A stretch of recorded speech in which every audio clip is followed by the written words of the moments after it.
What defines where we choose to live? Well, clearly the people come to mind, but places and things, they also define and characterize our cities and towns.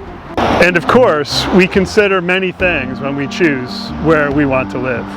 Of course, schools. Or maybe it's Friday night lights. We've got lights, we've got Friday nights, but that's not a thing here. Maybe it's access to transportation. Or maybe it's parks and recreational facilities. Perhaps it's open space. Or maybe you're looking for churches, or social and civic clubs, or a bank, or 2, or 3, or, well, let's just say we've got 13 banks here. Maybe it's dunks. Speaking of dunks. What can I get for you? Can I get a large regular, please? Thank you. You're welcome. Would you like the receipt? That's fine. All right. Have a good day. Thank you, you too. The nectar of the gods.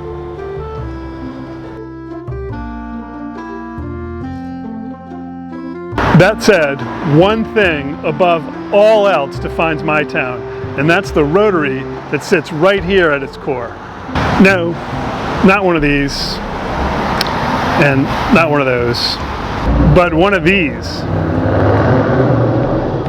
In most parts of the civilized world, this is a roundabout or a traffic circle, but here in New England, it is, and always will be, a Rotary. The rules are quite simple. Always yield to anyone in the Rotary, but also never stop when you're in the Rotary.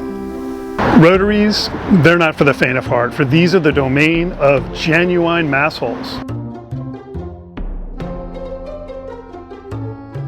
To outsiders, masshole is a contemptuous term, but to those of us living in Massachusetts, it's endearing. It's a community that welcomes everyone that chooses to forego the use of their blinkers and just lay on their horn. Sure, drivers in the Rotary have the right of way, but this is just a counterclockwise game of chicken that we choose to play with 2-ton crossover SUVs. And I should also note that today is a Sunday in the middle of a global pandemic, so it's pretty quiet here today. It's not a full-on, full-contact day in the Rotary. And of course, we've got Rotary Pizza right over here. They give free slices to all the town cops. It's also home to 10 entrances and exits, 9 crosswalks, and for some godforsaken reason, on-street parking as well. So if you're from a flat state with gridded streets and quaint 4-way stop signs, remember to yield, because these Rotaries are our domain and they will chew you up and they'll spit you out. So remember, when in Rome, just consider this to be a public service announcement from New Englanders everywhere.